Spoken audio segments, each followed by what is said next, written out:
Stunning election results are now pouring in from the north of Ireland, where elections have taken place and the counting all day has been showing a swing to Sinn Féin, a significant swing to Sinn Féin, a fall in the vote of the DUP, the Democratic Unionist Party. In fact, Sinn Féin have strengthened at the expense of the SDLP and the left-wing People Before Profit alliance, and the DUP have weakened. It's not entirely sure yet to whom. But the consequences are extremely important.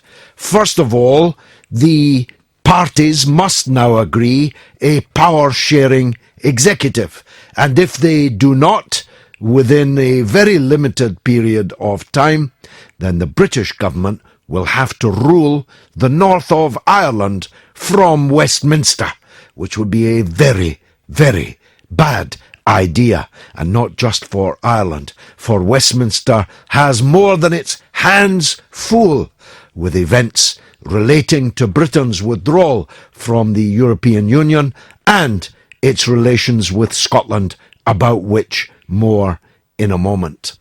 The proximate cause of these snap elections in the north of Ireland was the scandal around Cash for Ash, a scheme operated and instigated, and some say profited by, people connected to the DUP.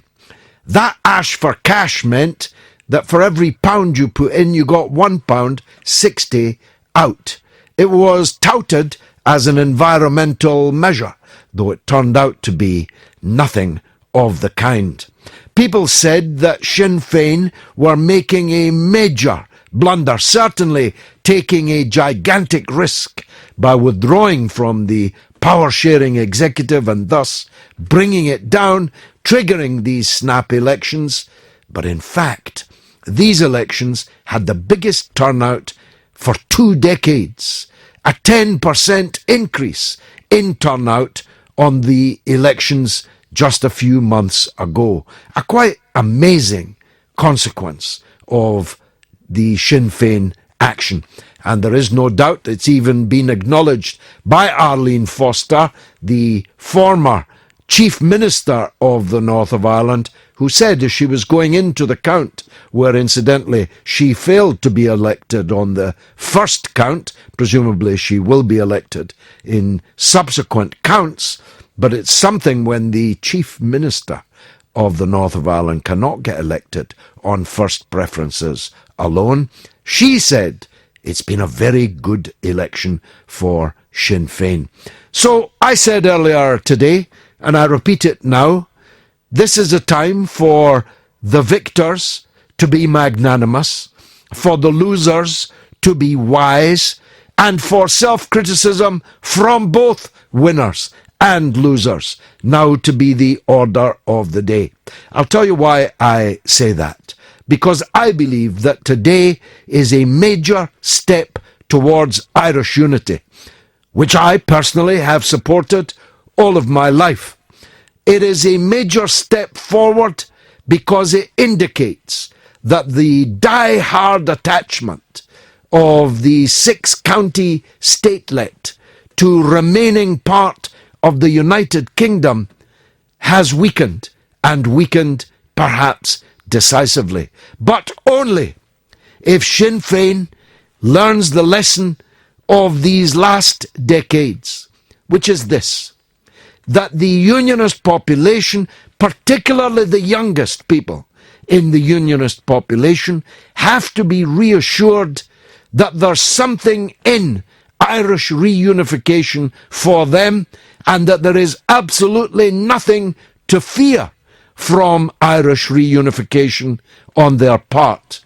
That is to say that Sinn Féin, which now is absolutely hegemonic in the nationalist community, must begin to make inroads into particularly the younger generation of the unionist community. And The European Union, paradoxically, although I'm against it and all its work, may be the key to that, because those sections of the unionist population have now a choice to make.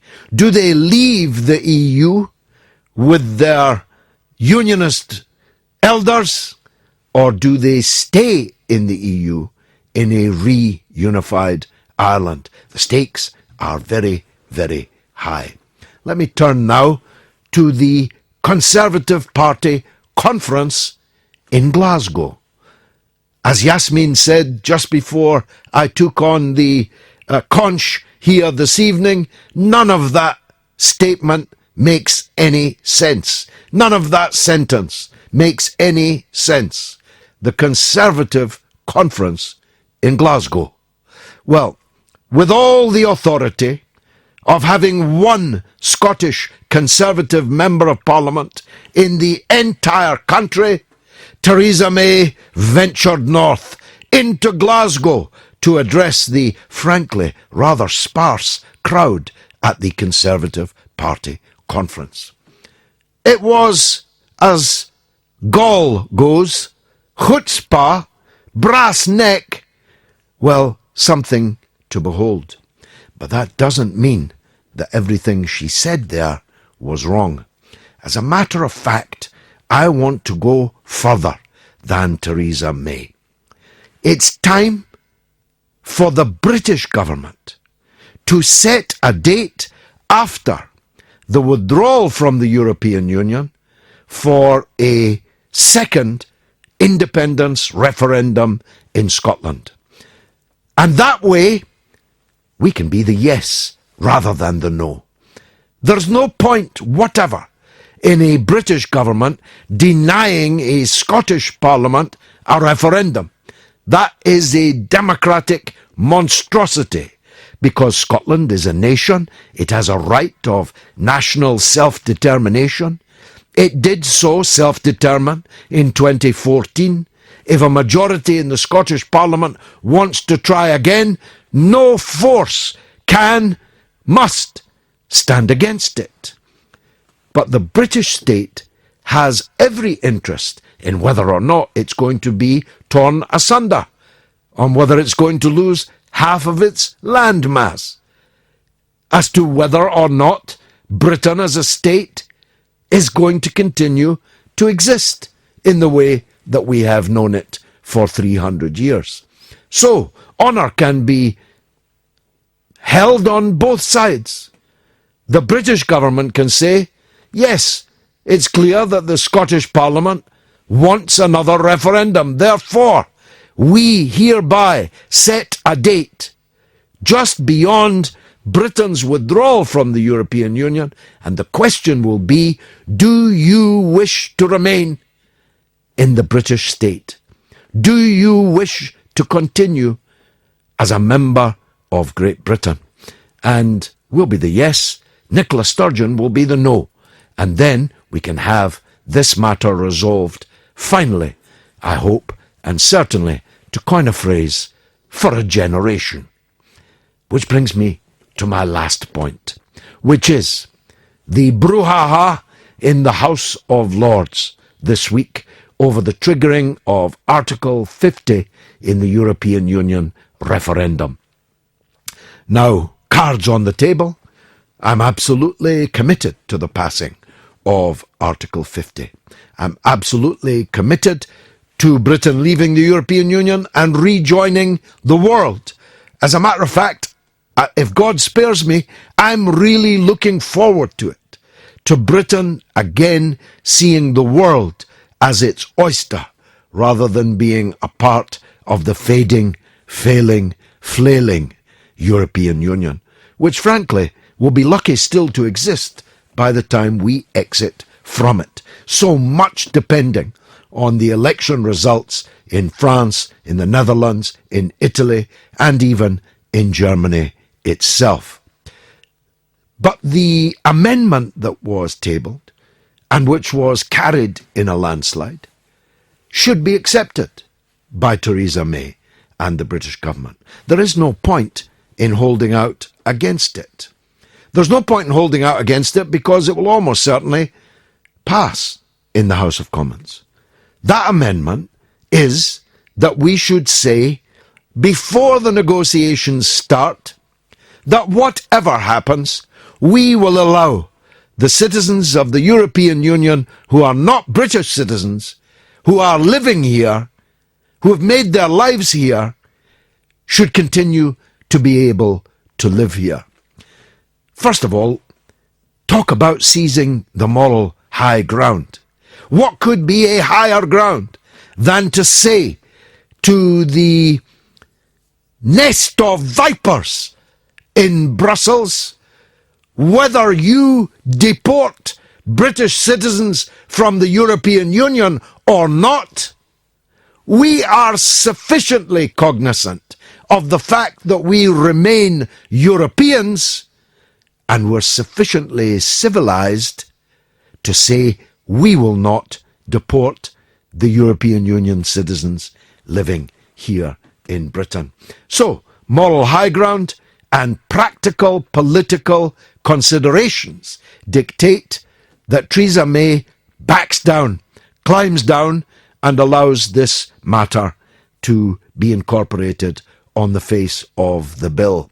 Now, of course, I know the argument that a poker player never shows their cards before bidding. Of course not.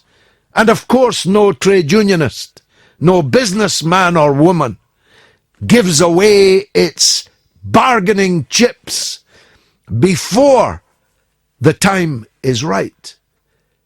But people are not bargaining chips. People are more important than chips in a poker game or any other kind of game. Now, one of the few men worthy of a seat in the aforementioned House of Lords is the former distinguished British diplomat and now Lord Andrew Green, who joins us on the line from Oxfordshire. Lord Andrew Green, thanks very much for coming on board. A very good day to you, George. And to you, sir. And the atmosphere the other night it was a little bit more choice than it normally is in the sedate red benches.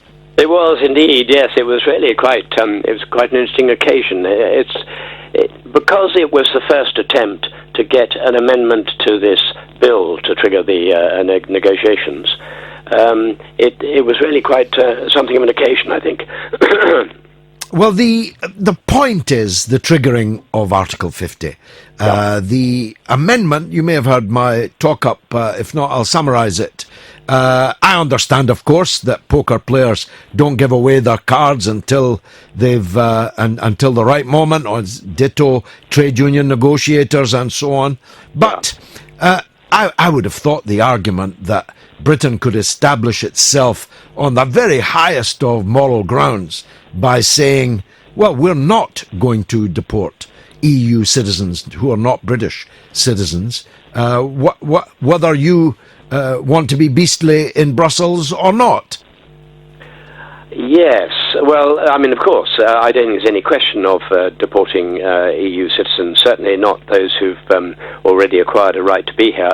I think my main concern with the amendment, I don't think this is going to be a huge problem anyway, but my main concern was they said absolutely nothing about Brits in the EU. Sure. We've got nearly 1 million British citizens who are resident in different countries of the EU, and not a word was said about it. No, and Tebbit got tremendous stick for making that point, which is a rather obvious one. His choice of words might have been better. Yes, he makes his points in his own way, but I mean, broadly speaking, I mean, it's perfectly fair, I think, to say that we should be concerned about both those categories, and we should treat them together, especially as what this amendment is saying is that within 3 months the government have got to come up with some proposals. Well, in 3 months' time we'll be in the middle of our negotiations anyway. So the obvious thing to do is to say to the Europeans, look, come on, let's take this as the first item, because our citizens and your citizens need some assurance about their futures. That seems to me perfectly fair.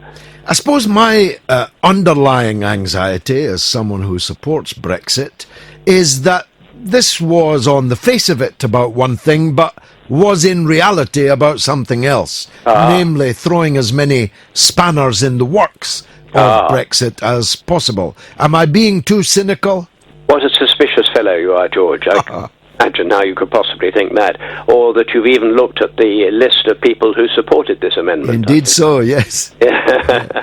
I think that may well have been a factor. But I think I don't think we should be playing this kind of game, frankly, with anyone's future. All these people, Brits and foreigners in Britain, went to work in another EU country entirely honestly, entirely legally, and with every expectation they could continue. And we've got to sort it out. There are technicalities in it, and we'll deal with those in due course. But I think what we should now be saying to the Europeans is, right, come on, this is 4 million people, and their friends, and their relatives, and their children, and their futures. Let's get the hell on with it. It's not that difficult. Let's get moving. Well, amen, I agree with that. If we assume for a moment that my darkest suspicions might be accurate, what would be the next spanner in the works? What might the Lords, or for that matter the Commons, or for that matter the courts, do next? Well, if one was deeply and darkly suspicious, one would be looking at the agenda for next Tuesday, which has another amendment, a key amendment, which is to call for a vote at the end of the process. And that is the exact wording of that is really very important. And some people think that some people would like to be in a situation where the whole thing collapses at the last moment. And I think that's a risk too far myself. And I hope that it won't go through. If it goes through the Lords, which it might, because there's a lot of support for a lot of people who would rather have remained in the European Union. Yes, but that I don't want to overstate my case on this, but that would be an absolute betrayal of Britain's national interests, because if you say to the nest in Brussels that if you make this deal beastly enough, there's a much better chance of Parliament voting it down at the end of the process. And thus that represents a deliberate undercutting of our own country's negotiating position, and a betrayal of 17.25 million people who voted for Brexit, and many millions more, so far as I can see, who didn't vote to leave but who now want us to get on with it. George, you're leading me into difficult territory, and I can't use the language that you've just used, but I do understand the risk that you're pointing to. In a negotiation of this kind, I think it's very important that the government that's negotiating has a free hand to conduct that negotiation. And anything that ties their hands unduly or encourages the other side to imagine that a tough and unpleasant deal will unravel the whole thing is a serious mistake. Nor am I sure that if you get to that kind of situation, I mean, theoretically, if you get to a situation where the 2-year period, and there's a guillotine after 2 years. If there's no agreement after 2 years, we're out without an agreement. So if you get to within a few months of that period, and then you have this kind of huge hiccup, and Parliament turning around and saying that's not good enough, and what they seriously expect is going to happen. They can't surely think that the Europeans will say, oh dear, what a pity, your Parliament doesn't like it. They're much more likely to say, oh dear, what a pity, we've got 27 parliaments, and they wouldn't like it if we changed our position. So it seems to me this is dangerous ground, and I would much prefer, frankly, that it was left alone. Very diplomatically put. And I'd expect no less from you, Lord Andrew Green. Thank you very much indeed for coming on, the mother of all talk shows. Mark is on from Tunbridge Wells, angry of Tunbridge Wells, as we used to say. Mark, go ahead. Disgusted, Joe, disgusted. Disgusted, that's right. Disgusted of Tunbridge Wells. I've never been in Tunbridge Wells. What's it like? I've got this vision of it, a kind of John Betjeman vision of it. Is it like that, or is it an urban, really a town? Well, it's a place that every single piece of land they're building on, everywhere you look, there's stuff going up, and And it's almost like the fire in London when the houses were so close, the houses so close to each other, and they're just tarmacking over Tunbridge Wells, this little beautiful country town. Oh, what a pity! And the house prices are incredible, and you've got the link to London, so everyone's up in the city. All right, I've been there. I've visited now. I don't need to go back. But thanks for that. Now, Mark, you didn't phone disgusted at the state of Tunbridge Wells. You want to speak about Ireland? Go ahead. Yeah. It just seems to me, Mr. Galloway, that when you look at the voters in Scotland and in Ireland, that these people are a lot more sophisticated, that their desire for a manifestation of nationalism is that's what they vote for, whereas here we hear lots of words about getting our country back, but there's not a single organic UKIP MP. There's the confused Tory Douglas Carswell, but they do not have a single MP, and I find that disturbing. Well, I look at it a different way, Mark. Okay. For me, I think that's a measure of how lucky we are. We have never been occupied by anybody else since 1066, which was a very long time ago. Ireland, on the other hand, was occupied for 800 years.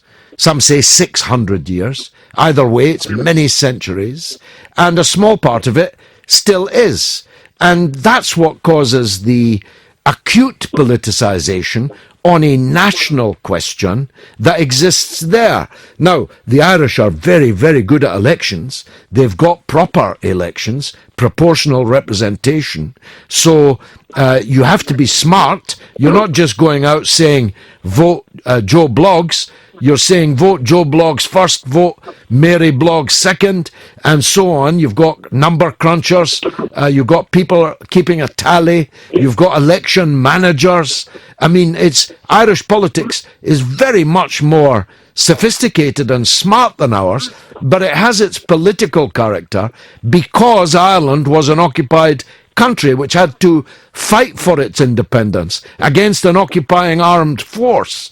And we all know about the more recent history of the 6 counties in the north. We, on the other hand, here in Britain, have a much more benign political situation so far as nationalism is concerned, particularly in England. English people are the least nationalistic people I've met anywhere in the world, and I happen to think that that's one of the best things about them. Mm-hmm. But George, what about you talk about we've not been invaded since William the Conqueror, to Guillaume le Bâtard, as the French call him. But what about William of Orange? The history books, when I look, says the Dutch had an invasion fleet and said, we're going to invade you, and we actually invited him to take the throne. Isn't that? Yes, that's a fair point, and you'll never find me singing the praises of King William of Orange. But it wasn't quite an invasion and occupation. It was more of a deal done by the ruling elite in Britain with him. So your point is well made, but I don't think it negates mine.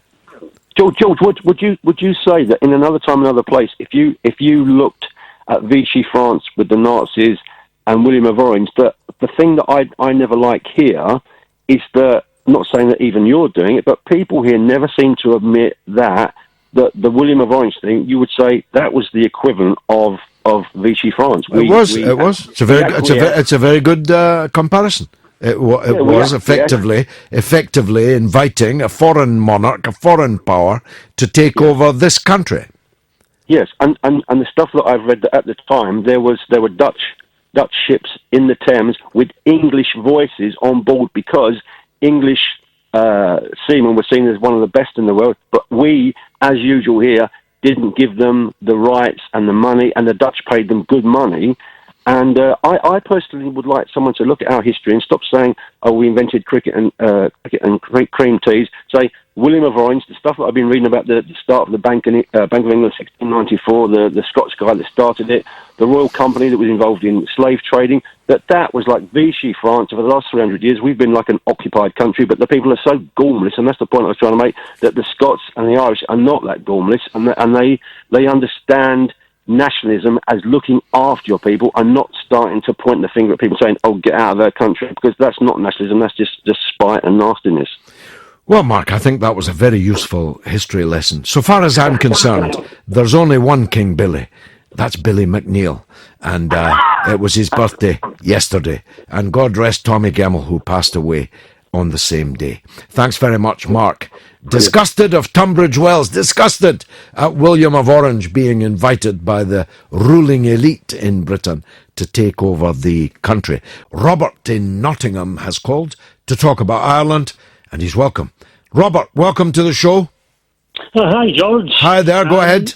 Yeah, first of all, I'm a first-time caller, and I've got similar background, I've got similar politics to yourself, and I'm almost exactly the same age as yourself. Okay. But regarding your initial comments that this could be the time for example, Sinn Féin to be magnanimous in victory, to draw both sides together.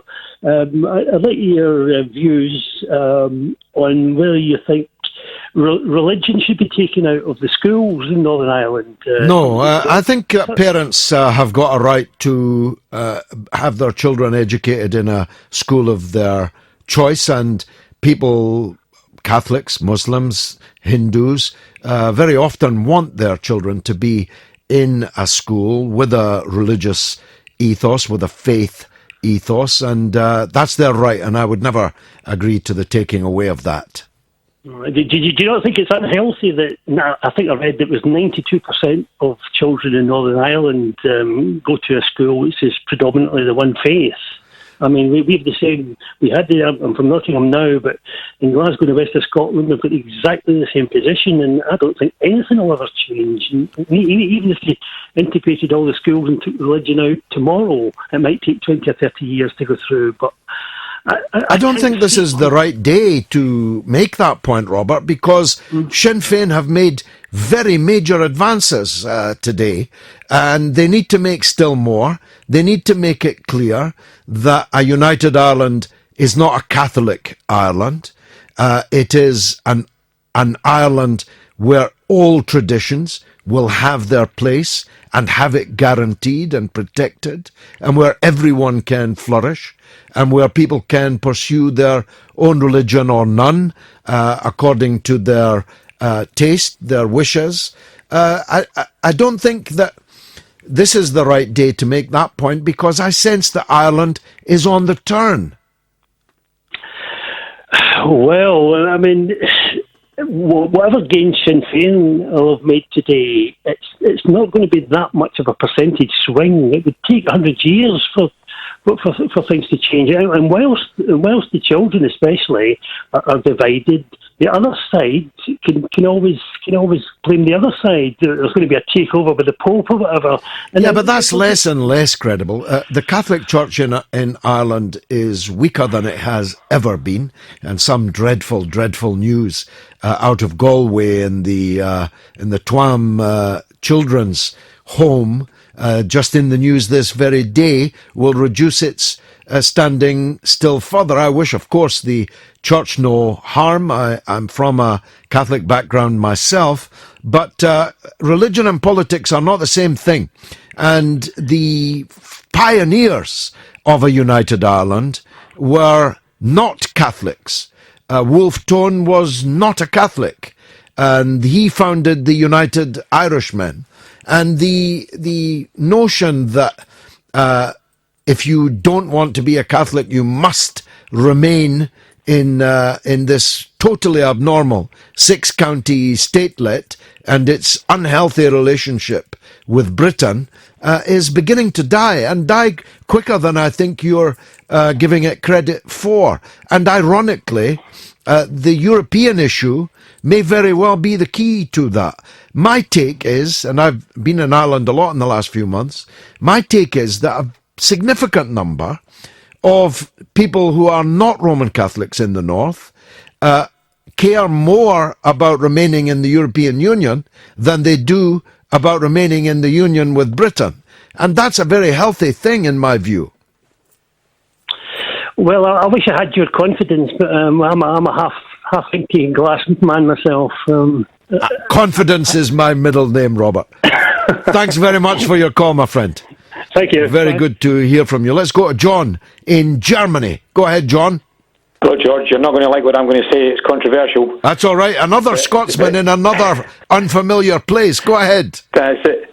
The 6 states in the north, they're not the bankrupt statelet. The bankrupt statelet is the southern Irish states. Well, that's also true, yes. And it's high time that they saw the writing on the wall, forgot all this rich religious enmity nonsense, forgot all this British enmity nonsense, and they did a reverse takeover, and the 6 states in the southern part of Ireland take their place back at the table of the United Kingdom. Now, that is very controversial and, of course, never going to happen. But let me deal with what I think lies behind your point, which is absolutely correct. The Tweedledee and Tweedledum of Fine Gael and Fianna Fáil, the two cheeks of the same backside that have ruled the Irish state since its inception, are utterly bankrupted. And the economy and the society in the Irish Republic is in dire need of radical change, of the kind that James Connolly foresaw. Connolly predicted accurately a number of things, but one of them was that if you simply replace the British flag on Dublin Castle with a green flag and don't change anything else, then the Irish people will be no further forward. And that's why I'm looking forward to the next Irish election, when I think, particularly on the back of the elections in the north today, Sinn Féin could emerge as the biggest party in the Dáil. And it's already the biggest party in the island of Ireland. And I think that the reason I support Sinn Féin is because I believe it's best able to bring about that reunification and bring about the beginnings of change in Ireland, north and south. Well, it's a reunification is certainly desirable, but it's just you've got the United Kingdom leaving Europe. You know, the Irish state's going to be left high and dry, detached from the European Union, but part of the European Union. They've had 60, 70, 80 years supposedly of independence. Where has the Irish state gone? Yeah, I mean, it's bankrupted itself. It has the cost of living there, as far as I seem to recall, is way more than it is in the rest of the United Kingdom. Where have they got with their separate state? Well, they've got freedom and independence, and that's not a small thing. They were occupied militarily by the British state, England and Scotland, for many centuries. And to be free of foreign occupation is a fine thing. The Irish language is flourishing. Irish culture is burgeoning. Everybody wants to be Irish. Presidents of the United States or would-be presidents come over looking for long-lost relatives. To be Irish is quite a thing. And of course the economics and many of the social problems in the Irish Republic are glaring and obvious and need a change, a real change, a real revolution in Ireland to sort them. But a decision to rejoin the United Kingdom at this stage would no longer be occupation; it would be of their own free will. Yes, but there's no takers for that. I spend a lot of time in Ireland, not as much as I would like to, but I have been several times, north and south, over the last couple of months. And I can assure you, John, if you stood on that platform, you definitely would lose not just your deposit, but your jacket, your hat, and everything else. Well, Scottish referendums is the second point. If they're going to have another one, if there's going to be another Scottish referendum, I'm all for another for a second referendum. But the second referendum is overdue in a generation. If it's once in a generation, is the one that they originally had to have this devolved assembly in Holyrood, because again it hasn't done what it's supposed to do, which is make Scotland excellent.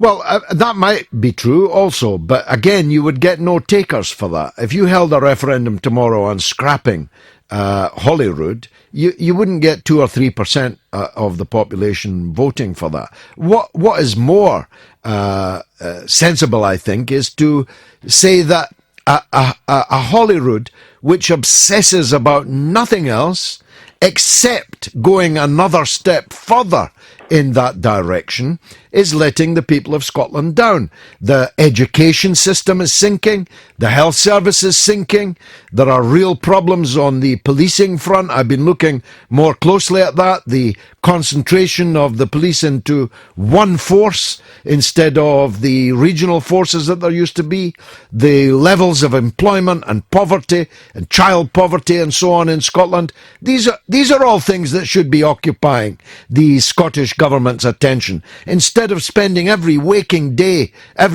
hour in the day plotting and scheming to produce another independence referendum. Now, I believe, John, and I think that you agree with me, that if we held another referendum now, Nicola Sturgeon would be very soundly beaten.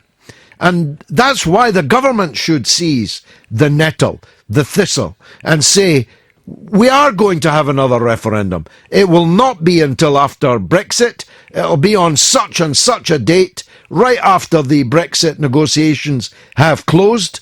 And the question will be set by the British state. Do you wish to remain a part of Britain? Yes or no? Don't you agree? Well, that was the question they should have posed the last time round. Indeed. In truth. And that was down to Cameron. And this whole stuff about 50-50s. I mean, even a golf club doesn't change its constitution on a 50-50 vote, yeah? Normally to change the constitution of companies, golf clubs, never mind a state, you need to have more than 51%. You need to have like 60 or something like that, yeah? This 50-50 stuff and something as fundamental and critical as changing the constitution at any one moment in time, because it's a snapshot of a moment in time. It's not sufficient, but you're quite correct.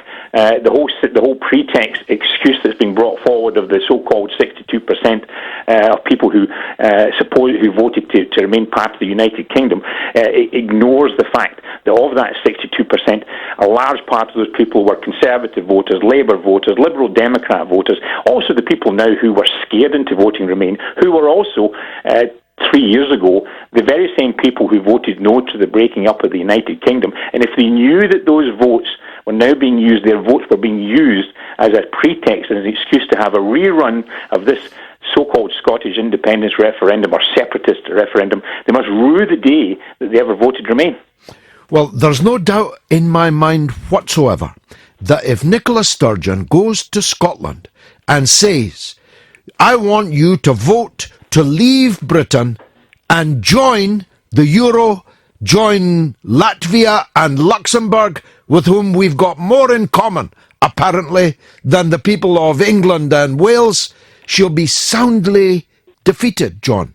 And that's why I want to get this referendum on.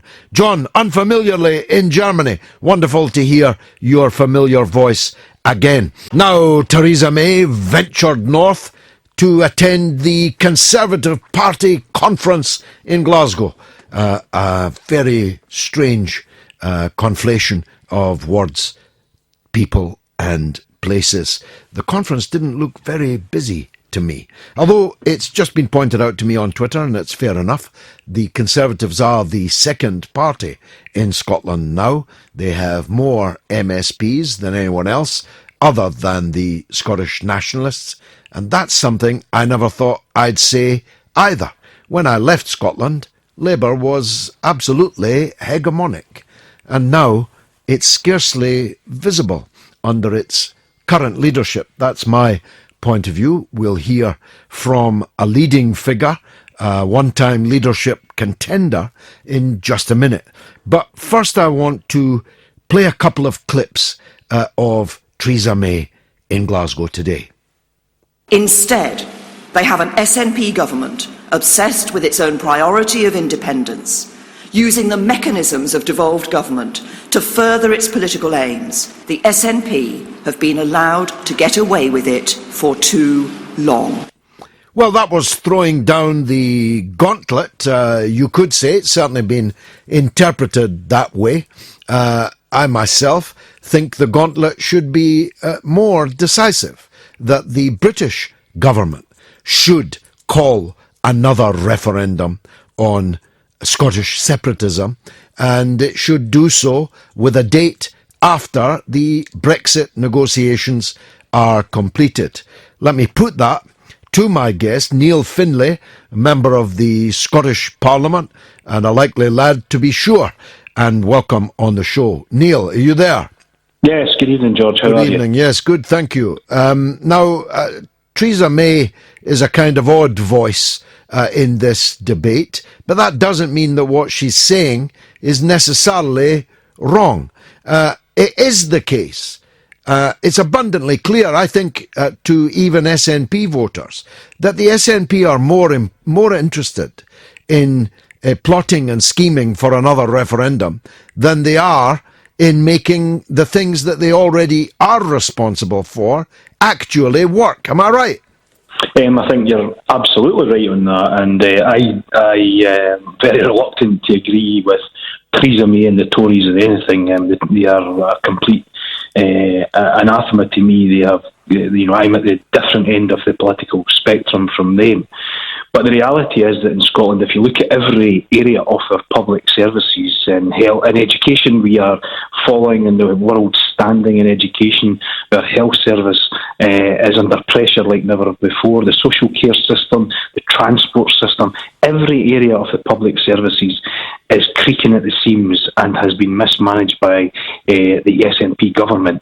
And yet the fascination and their focus is on another referendum, and I think that is a travesty. I think, nonetheless, that it's a mistake to deny them a referendum for these reasons. First of all, as a matter of principle, theory and practice, Scotland has a right to a referendum any time it decides to have one, and the only way you could measure that is through the Scottish Parliament itself. So if the Scottish Parliament votes to have a referendum, then a referendum there should be. Well, George, yes, but there's a great deal of hypocrisy in this, because at the moment, for example, we had a vote recently on Brexit in the Scottish Parliament, and Nicola Sturgeon demanded that the will of the Scottish Parliament is respected. In the last few weeks and in the last few months, the Scottish Government has been defeated on a number of issues in the Scottish Parliament, and yet the will of Parliament is ignored. So there's great hypocrisy over this. Oh, no doubt, hypocrisy is their middle name. But hear me out for my second reason. The second reason I want a referendum is I am absolutely sure in my bones that the independence case would not prevail, because it would be predicated upon leaving Britain and seeking to join the European Union with an eye-watering deficit which would have to be eliminated before one could join the euro, which would be in itself an extremely controversial ask of the Scottish people.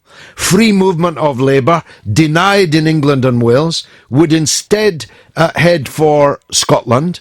I don't think the Scottish people would vote for that. I'd be very surprised if even anything like 45% of the Scottish people voted for that. So, well, I think you're right on a number of points there. The economic case for independence has got considerably weaker post-Brexit, and let me tell you why. Because I remember during the referendum doing public meetings with yourself, and you spoke about the fluctuation in the price of oil.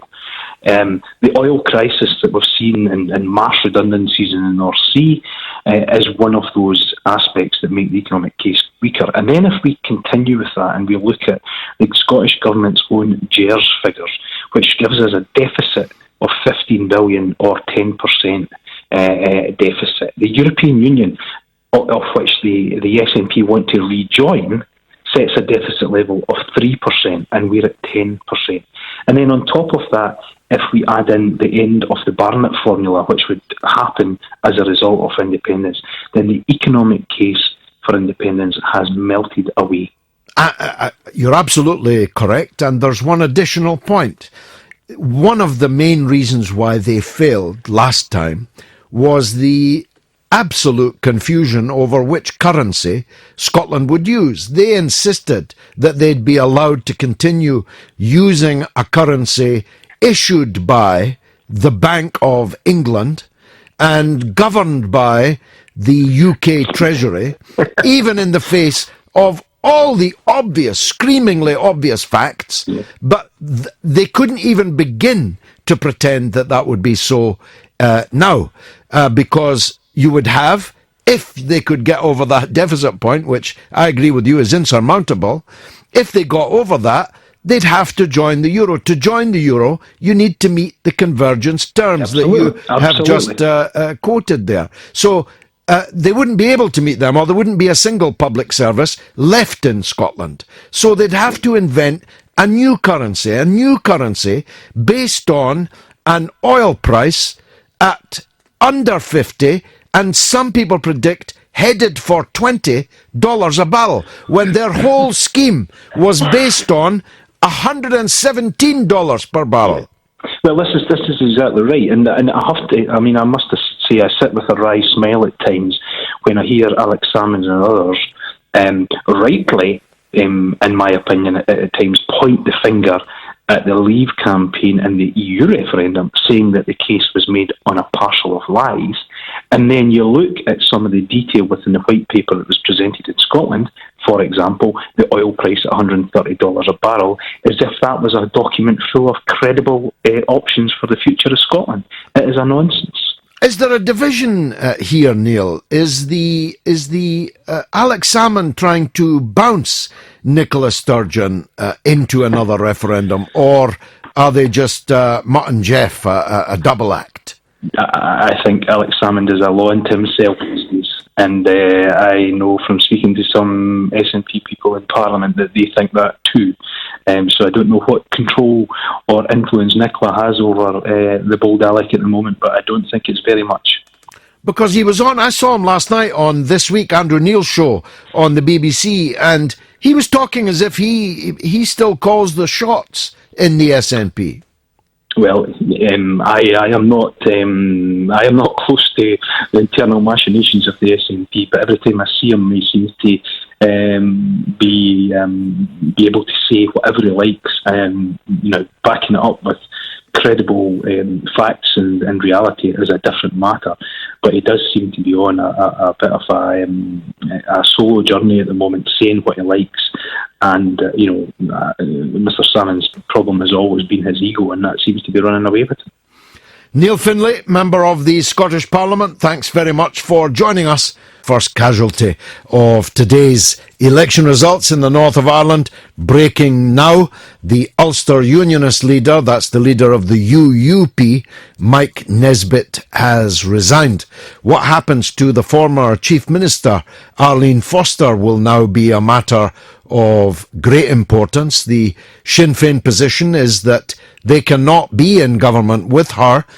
She has to step aside at least until the results of the inquiry into the Cash for Ash affair. That's one Ulster Unionist leader down.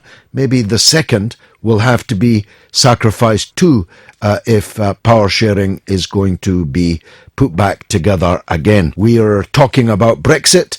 We're talking about the House of Lords, where the grouse moors were dragged and the putrefying corpses of the British aristocracy pulled in to fill the House of Lords with gasps and tears over the Brexit affair.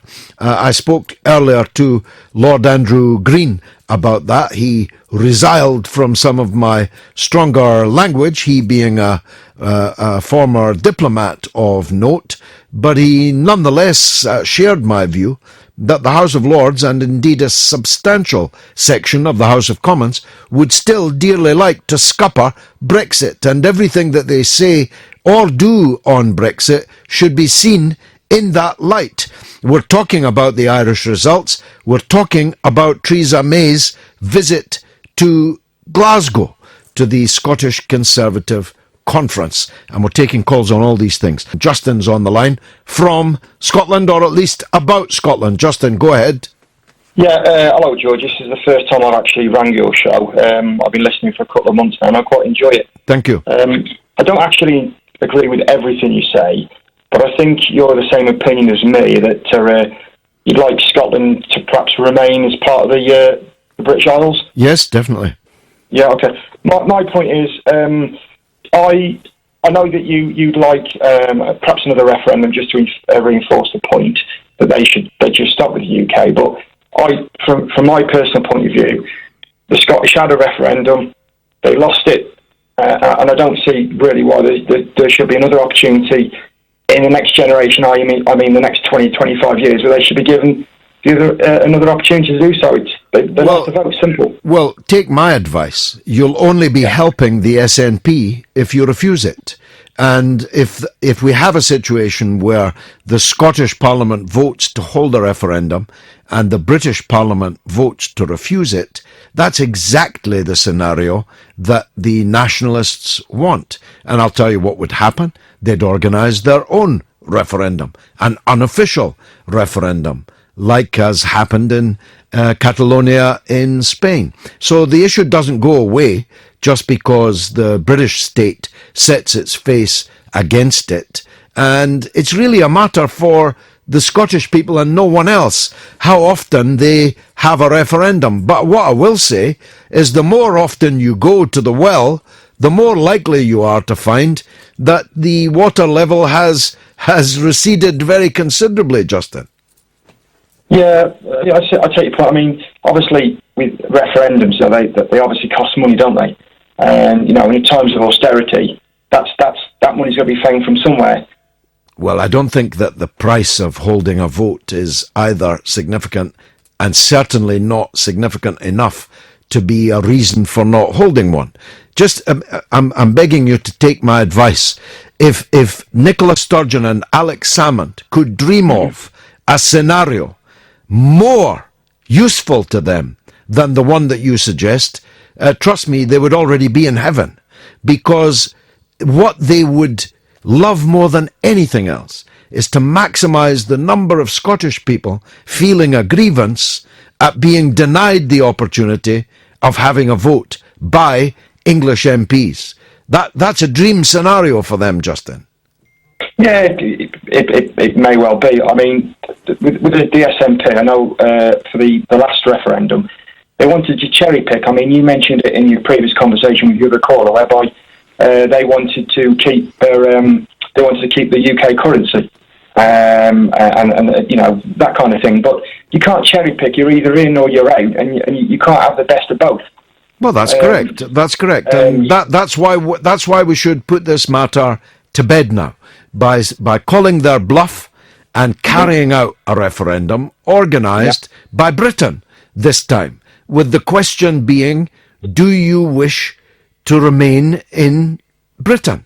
And therefore the answer that I'll be fighting for is yes, because I believe that partitioning small islands is a very bad idea. It's a bad idea everywhere. It's a bad idea in Ireland. It's a bad idea in Cyprus. It's a bad idea in Palestine. I could go on. Justin, thanks for the call. It's been nice talking to you. You can SMS, as Peter has. He says, Mr. Galloway, when I was 13 in 1973, 170,000 people worked on the Clyde. But my question is, where is the merchant fleet we need to trade in this new Brexit world? Or will we be dependent on the Greek fleet, says Peter in Glasgow. Now, Peter, it's a good point that you raise. I too remember those days. I was involved in the Upper Clyde shipbuilder struggle as a young man. And I remember that the Clyde was filled with the sound of hammers and the sparks flying as we made these wonderful ships of steel that then sailed the seven seas laden with British manufactures. And those were definitely the days. Those were better days. I have no doubt about that. But the point about Brexit, Peter, is we will be able to make these decisions for ourselves. So the proper answer to your question is that depends on what kind of government we elect. If we elect a good government, we'll get good things. If we elect a bad government, we'll get bad things. And we'll only have ourselves to blame, not anybody else. Let me take an email this time from Eric Game. George, could you give me your view on the SNP calling another referendum after their conference? With a 9.5% budget deficit, I didn't think it was possible to join the EU. There would have to be painful austerity cuts. On top, by the way, this is me speaking of the existing austerity cuts, to reduce the deficit. Thanks, says Eric. Well, I think I've dealt with it, Eric, and the admirable guest, Neil Findlay, member of the Scottish Parliament, also dealt with it very well in the previous discussion. Ben P. and 4 sevens, that's Ben P. 7777, says on Twitter, the referendum was maladministered. 37% of the electorate voted leave. Not good. So the Lords have done well. The Lords can never do well, Ben. What possible justification can there be for an unelected House of Parliament to defy not only the elected House of Parliament, but to deny the British people in a referendum who've already made the decision to leave? Please, don't be lured into supporting this bloated, ermine-clad class of parasites. Almost every one of them. Few exceptions. It's time to clean the Augean stable of British democracy and get rid of them. Here's Andrew in the north of Ireland on the Irish election. Andrew, welcome. Go ahead. Hi, George. It's great to be back on the show again. Welcome. Yes, so there's a few things I would like to discuss that some of your callers made earlier. I think one of the callers at the start, I think it was the first caller on the Irish elections, made out like Catholics and Protestants were at each other's throat, and certainly in a political sense, Sinn Féin and the DUP, that's correct. However, on the street level, that's completely untrue. If there's a time back in the 70s and 80s, you'd obviously remember, I was only born in the 90s, but there was a time where basically you weren't allowed to see each other at all. There was my old school, Lagan College, which was opened in 1982. It was the first integrated school in the north of Ireland. The people that went to that school at the time had to take an alternative route just to get to the school, away from the protesters and the media, Yeah. And now we don't even think of it as a big issue anymore. So, well, I mean, there's an idiot, a Labour idiot today, condemning an SNP MSP for having ashes on our head on Ash Wednesday, claiming that this was sectarianism. Exercising your religious right can never be sectarianism. If you want to follow your faith in its form and content, that's your right to do that. It's not expressing hatred of anyone else. It's not expressing hatred of anyone to say you want your children to go to a Roman Catholic school or to put a cross in ashes on your head on Ash Wednesday. These are rights that people have and that we fought and people died for. Indeed they are. Yes, so we're just discussing the election today. So we'll discuss Sinn Féin in a minute. But surely you'll notice that one of the big things today was, and it's been happening for a while anyway, but the UUP and the SDLP, George, must be finished by now. I think so, yeah. They're both the losers, and the UUP leader has just chucked it. I'm not sure what the SDLP is for anymore. And I think that the voters occupied their space. Well, that's right. Sinn Féin is hegemonic now in the north amongst the nationalist people. It is the biggest party in Ireland, and the best thing is for all progressive people of all religions and none to get behind a party that can unify the island and can take the island where the Irish people want it to be. Isn't that right? That is indeed right, yeah. And personally, obviously, I'm at loggerheads with Sinn Féin because I don't agree with their stance on Brexit. I'm much more closer to People Before Profit, who it was a shame that Eamon McCann lost the seat because I thought he was someone who was very good on that issue. So they did, but a totally fair point would be to say, Sinn Féin, they saw the issue on Brexit would mean, potentially a border of some kind with some customs checks, and they took advantage of that, because at the moment we don't really know what's going to happen with the common travel area. What do you think now, Andrew? Tell me this, because you'll know more than me. What do you think is going to happen now with the recreation of the administration? Are the DUP going to try to force Arlene Foster on the Assembly again, or will they see the writing on the wall and ask her to stand aside, at least until this ash for cash thing is dealt with? Well, from the comments that I made today, from that I heard of today, Michelle O'Neill will certainly not be willing to talk to Arlene Foster in any shape or form if she stays on as First Minister. So, but Arlene seems, absolutely resilient in staying there. So I think it's just going to be in the same state as it was before, and they'll be at loggerheads with each other. So we either have direct rule from Westminster, which would be a very, very bad idea, or we have yet another election. If we had yet another election, seems to me Sinn Féin would do even better. Oh yeah, the fact is, it wouldn't solve anything, another election, because it would be the same two parties at each other's throats again. So unless the only way I can see it's being resolved is if Arlene Foster resigns. Yeah, I mean, I saw young Paisley on the screen. I don't know what he was saying, but I mean, it's not as if the DUP doesn't have any other choice. She's a particularly unprepossessing First Minister anyway, in my view. And to go to the wall to defend her position would be a mistake from their point of view, I think. No, I'd say so as well. Their reputation's already damaged from the RHI scandal. So yeah, I wish we'd done more on that. We couldn't get the guest we wanted a few weeks ago, and then we couldn't discuss it anyway because of the elections. Andrew in Helens Bay in the north of Ireland, always a pleasure talking with you, young man. Time for another few tweets. Simon Brian Anderson says the House of Lords have secured foreigners' right to live in the UK, but doing so have gambled on the trust of the EU to do the same. Well, that's a gamble I'm prepared to take myself in order to hold that high ground that I spoke about earlier with Lord Green.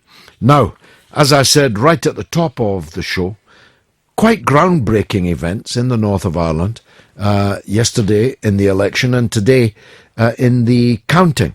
So let's go deeper into it with someone who knows well the situation there. Kevin Marr is a commentator on British and Irish politics, and he's the author of a book, A United Ireland, Why Unification is Inevitable and How It Will Come About. I better get that book, Kevin. Who published it? It's buyback, George. I'll get that. That sounds like my kind. Send you a copy. Sounds like my kind of book. Now, Kevin, it's clear that the Sinn Féin have been the big winners in this election. The turnout was up 10%. Their vote is significantly up. They're winning more seats. The DUP have, at the last time I looked at the counts, lost some votes. The UUP is practically going out of business. The SDLP practically going out of business. It was a very, very successful gamble by Sinn Féin in collapsing the executive, wasn't it? It was. I mean, you're looking at the results. I'm just looking at them right now, and I mean, we've got 49 results out of 90 seats, and this is of course down from 108 seats when the Assembly last had an election just 10 months ago. So there was always going to be there's always a plan to chop a percentage of the seats off, but of course nobody expected to have a second election so close after the last one. At the moment, Sinn Féin are leading the way with 21 seats for the DUPs, the Democratic Unionists 14. So yes, I mean the broad parameters of this are that turnout is up across the board. It's up a good 10% or so. It's up in pretty much every constituency. People have really come out here, and I think there's a couple of factors there. One, of course, is this is obviously a referendum to some degree on the renewable heat incentive, this obscure-sounding energy subsidy that in Northern Ireland for businesses and for farms, which Arlene Foster, the First Minister, brought in 2012 when she was the Enterprise Minister. Now, there's a scheme like this in Britain, but in Britain there are cost controls about how much you can claim for this subsidy. The Northern Ireland version has no cost controls, which may seem a kind of elementary mistake, really. But this is what this entire row has been about. Basically, what's happened is a liability is now built up of around £500 million for the Northern Ireland Executive to deal with. Now, I mean, if this is British politics, and you were a minister and you had made a kind of, a mistake, whether you made it, your officials made it doesn't matter. We've got ministerial accountability. And if you're in British politics, frankly, with that kind of a mistake, you'd be finished. You'd be down the road in short order. Now, what's happened in Northern Ireland is Arlene Foster resolutely refused, frankly, to take responsibility. And this issue was kind of gaining critical mass before Christmas. I think everybody could kind of see this was coming to a head. And she didn't step out of the way. She didn't allow an independent investigation. She didn't get in front of this. She didn't handle it properly. She became very, very snippy about criticism about this issue. And as a result, Martin McGuinness, Sinn Féin, the sort of joint executors, if you like, of the Northern Ireland Executive, pulled the plug and said there's got to be fresh elections. There is no way we are going to back you and front this kind of gaffe with you. You should move aside, step aside, allow an independent investigation. She wouldn't do that, so there's fresh elections. Now, I mean, it's a case of, the old Chinese proverb, George, be careful what you wish for, because, of course, what has come next is that the DUP has had to go on the doorsteps of Northern Ireland and explain itself, partly about the collapse of the executive and the assembly, which people in Northern Ireland don't like. They've just elected a fresh one. They don't want fresh elections again. But it's the context in which these elections have come about. I mean, it's a kind of issue that, it sounds complex, but it's fundamentally pretty straightforward. You've blown a gaff here. 500 million quid has gone missing. It's a great big hole in the budget, and you're not taking responsibility. And I think that is the nub of this, and that is the nub of what the DUP has been facing on the doorstep, which is why Sinn Féin's vote has come out very, very strongly. And had a great issue to kind of rally around, and why I think Democratic Unionist Party's vote there is obviously some evidence of it splintering a little bit and it being demoralised, and it's a bad night in a sense for the DUP politically, because the gap between Sinn Féin and the DUP is something, on first preference votes today, is something around 1,600 votes. Now, of course, Northern Ireland was created in 1921, effectively as a unionist feat. It was built to have an inbuilt unionist majority, and I think what we've seen tonight is the first kind of very stark electoral result, which shows that that the argument is in Northern Ireland is switching and tilting, and nationalists and Republicans have the wind in their sails this evening, and unionists of the different stripes are on the back foot. So there's an awful lot of symbolism about this election, and a lot of symbolism about it going forwards. But it's about that fundamental mistake of not getting control, political control and administrative control of a renewable heat subsidy. And that's what this is all boiled down to. Well, as Oscar Wilde said on the death scene in Little Nell, you'd have to have a heart of stone not to laugh. I'm having difficulty not laughing at the picture you've just painted there brilliantly, Kevin. But if we can see that, the DUP leaders must also be able to see it. So surely it's curtains for Arlene Foster. She'd be better to retire to an ash farm and scoop what she can, no? Well, I mean, if you applied the kind of the rules of British politics to this, as I said a minute ago, I mean, she would have been down the road before Christmas. This would have been done and dusted, and it's only because of kind of Northern Ireland's, particular kind of political culture that she's managed to hang on. And I suspect she will try and hang on. I mean, the DUP it will suffer, but of course the system there is built around power sharing. It's not built to allow kind of landslide results, so there's no kind of dramatic, huge movement of numbers. It's a question now of is Arlene Foster chastened enough to actually accept that there needs to be a proper inquiry, which she should have called for and should have implemented back in December. When this issue was first brought into public attention, I have to say, by one of her own side. It was one of her own side as a whistleblower that blew the gaff on this. So it's whether Arlene Foster can change her style and her political culture, because What's also kind of been in play here is the DUP's attitude generally to power sharing with Sinn Féin, which is very, very begrudging, if I can put it mildly. There's a lot of issues around Irish culture, Irish language, which the DUP has kind of, used every opportunity to kind of have a go at, really, and cut budgets to an Irish language scheme and things like this. And there's been these kind of small-scale provocations which have kind of built up in the system, which, as I say, you pile £500 million of a liability on top of it, and the whole thing goes off. So there's a lot of mending fences that has to happen, and it's a question really of whether Arlene Foster wants to mend those fences or whether she doesn't. Because if she doesn't, we're going to end up with a protracted period of a stalemate and negotiations and talks, and potentially of a period of direct rule as well. But I think if Arlene Foster is smart, she will recognise that Sinn Féin, I think, want to get things back up and running and get things moving again, and they've got a kind of refreshed mandate from the electorate to do that. And I think if Arlene Foster is smart, she will sue for peace with Sinn Féin and Sinn Féin's new leader in the North, Michelle O'Neill, who's a pretty tough customer. She was the health minister in the last executive. She's obviously taken over from Martin McGuinness, who's poorly. There's a chance here, I think, in the next few days where if people can pull their horns in a little bit, we might be able to keep the show on the road. Other than that, we end up with a protracted period of kind of direct rule.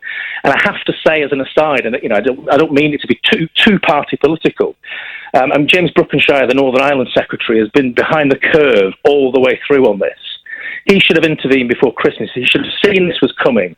He should have got in front of it himself and tried to get Foster to step aside, set up this inquiry and avoid these elections. And Brookenshire has kind of been the proverbial rabbit in the headlights on all this. Well, he's allowed these events to get past him. I don't know if he's a big figure in the north of Ireland. He's certainly not a big figure here, and it's a measure. No, not at all. It's a measure of the fact that the British government sent him there, such an insubstantial figure, indeed. But of course, leaders don't hang on just because they want to. Their fellows have got to want them to, as Enda Kenny is finding out in the Republic now. It's quite obvious to me that there must be other figures in the DUP that would quite fancy having a crack at this themselves. And if Arlene Foster won't do the necessary, surely there'll be some kind of putsch, some kind of coup inside the DUP. I think it's going to be a very interesting few days for precisely that reason. I think you're absolutely right, George. I mean, one of the other complications with this is, if you're dealing with, in British politics, if you're dealing with a scandal or an issue or a major problem, you want to be able to work out all the kind of the known knowns, if I can quote Donald Rumsfeld. Yes. You want to be able to see through all the angles and make sure you've got a full understanding of all the potential issues that might arise. Now, one of the issues that's going to come with the renewable heat incentive scandal is that they're going to have to publish all the recipients of these grants. Now, if any of these grants have disproportionately gone to people who may be connected with the Democratic Unionist Party, which is certainly the allegation around town in Northern Ireland, then again, you can't close the issue down and move on from it. And I mean, the smart politics here, back in December, was for Arlene Foster to say, look, it's checkmate. I can't really talk or argue my way out of this. I need to step aside, which is what her predecessor Peter Robinson did, 10, 12 years ago when he faced a bit of a personal crisis. He stepped aside and allowed an investigation and then came back a little bit later on. Arlene Foster should have done that at the very start and maintained control of this situation, because what we've seen here is just a classic kind of political crisis that's gathered momentum. And it starts off with something obscure and a bit strange seeming, and it develops a momentum of its own, and then it becomes about other things as well. And we've ended up now with this situation where I think everyone has to take a breather and say, if we don't put this back together fairly quickly, then there's a great period of uncertainty then that opens up before us. And when you're looking at issues like Brexit and lots of other things that are going on that affect Northern Ireland, not being fully functional is not really the best place to be. Kevin, I wish I'd met you many years ago. I look forward to reading your book very much indeed. It's been great talking to you. That's Kevin Marr, British and Irish political commentator, giving us the background to yesterday's elections in the 6 counties. Robert is in London but wants to talk about Scotland, and he's most welcome. Robert. Welcome Hello, to the George. show. Hi. Hello, George. Hi. Just three things. One, I fear that your confidence in regards to winning a referendum, if it comes, may be misguided, although, of course, you know more about Scotland than me. Three reasons, mainly. First one, any campaign that's led by Theresa May or the Scottish Conservatives or big figures from the government here, or the Westminster government, that would, of course, be on a sticky wicket just from a standing start. Second, you've got the issues over the sort of campaign they'd probably run, which would probably be very stats-based or economically based, because they could not, of course, they could not sort of invoke the sort of emotive arguments that could win over the people that they need to. And the third reason is that the sort of link to Labour's plight. If Labour sort of remains as it is, and they share the vote this morning, they are pretty much the swing vote in Scotland, if I'm not mistaken. And if they stay under their leadership, the sort of the way the arguments are coming together, if Brexit happens badly and they had a referendum just after we've left the European Union, she could be in quite a strong position to win a referendum. Well, your points 1 and 3 are well-founded. I don't agree with your point 2 because, of course, the Scottish people are not called canny for nothing. Yeah. And the stats, as you put it, are very stark. The devastation to the public services that would be required to qualify for membership of the European Union, the fact that you would either have to join the euro or you would have to create an entirely new currency is a very, very big ask. And you'll probably not like this point, but trust me, I do know, in this case, more about Scotland than you. The idea that the free movement of European labour denied by England and Wales would head for Scotland, that would be welcomed, for all you hear about the welcome in the Glens, is not true. The facts are that Scotland is in an economically parlous condition, and a huge influx of Eastern European, Central European labour into Scotland would merely drive wages down further and put even more pressure than exists in this austerity winter on public services. It's not that Scotland has no room. On the contrary, Scotland's population could do with a boost.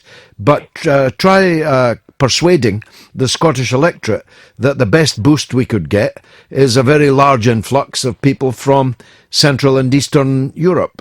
You will not find many takers for that. So I believe that Nicola Sturgeon's failure would be on your point too, on the stats. The truth is, if the campaign was led by Theresa May, that would be a negative. I could never campaign with Theresa May and with the Tories, but I would be campaigning for the same result.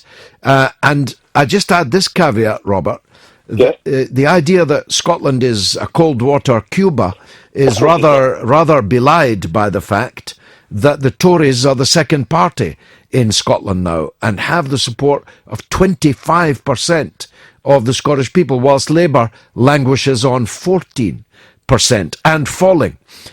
So it's not a case or a battle that will take place on high ground, left versus right. That's not how it will. It'll be on pounds, shillings and pence, or euros and cents.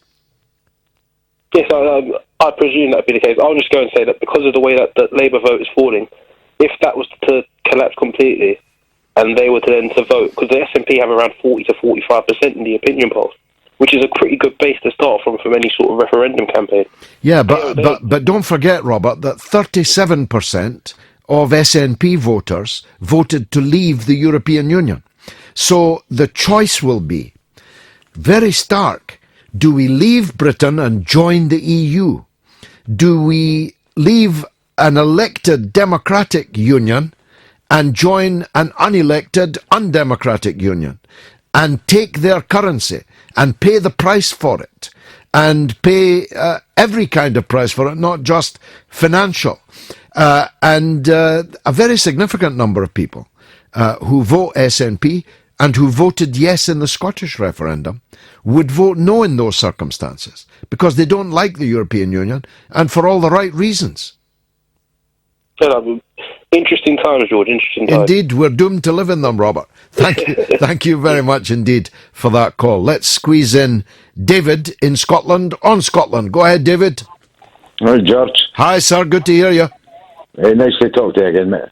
It's about... Right, I watched Question Time last night again, and Peter Hitchens was on it. Now, it was an Corbyn bashing campaign again, but Peter Hitchens was one of the men that said Corbyn wasn't the reason for the downfall of Labour. It was Tony Blair, which he was quite right in what he was saying. Well, I think he was the only one on that panel making any sense to me. That's right, that's for sure. And that's come to something. Did you watch it yourself, George? I did. I watched it unusually, yeah. Right, but what I'm getting back to is, right, see, Jeremy, what is going on with him now, right? It seems to be the minute somebody gets into any kind of power in Britain, right, Corbyn, whoever it be, they've got these views on how society should be and all the rest of it. He's anti-Europe, all the rest of it. And then the minute they get into power, they have to conform with the party line or whatever line it is in Britain. Have they been warned off that you better no go against Europe, you better no go against what we tell you to do? No, I really don't think it's that in Jeremy Corbyn's case. I do have, as I've said here, some criticisms, but it wouldn't be that. Jeremy Corbyn's not afraid of the deep state, and he's not afraid of standing up for what he believes in. I'm absolutely convinced of that. Now, a very prominent Iraqi Kurdish humanitarian and pop star, Dashni Morad, has just shimmered into the studio, resplendent. And she's got very strong views on President Trump and on politics in general. She releases her debut UK single, the uplifting and inspirational Love Wins, this very day, an impassioned plea for support for refugees and migrants around the world. Love Wins sends out a message that love can overcome hate and unity can overcome division. A former refugee and migrant herself, Dashni plans to donate proceeds from the single to a charity close to her heart, which is called Green Kids, which she set up to provide support to children in poverty-stricken and war-torn areas, such as child refugees, with a focus on education. Green Kids has donated over 200,000 books to schools affected by war and the 2 libraries that it has established at refugee camps in the region, with further donations being arranged by Green Kids UK in partnership with schools in London. Having rocked the establishment, challenged the status quo on issues such as women's rights, child access to education and environmental protection for over 10 years back in our homeland, Dashni is now taking the refugee and migrant fight to the international community. She makes the point that, and I'm quoting her, music defeated apartheid and brought down communism, so Donald Trump really doesn't stand a chance. Well, leaving aside that point, Dashni, welcome, first of all, to the show. Thank you very much. Tell us what it is that you're seeking to do on this tour and with these kind of appearances. Well, what we try to do is with the children here in London is to gather as much as we can books and toys that they no longer need, that we can donate to our 3 libraries we have established in the refugee camps in Iraqi Kurdistan, and also to learn about how compassionate children can be. And I've been spending a few years in the camps, and the last project we did was last December, and all the books and toys came from kids in Holland. And then to see how the kids became so happy after they received the toys. Now it's one of my missions to get as much as toys as I can. So that's one of my missions for the moment to be here. Who are the people in these camps in Iraqi Kurdistan? So at the moment we have around 2 million refugees in the Kurdish region of Iraq. 2 million? Yes. They are Iraqi displaced children and from Syria.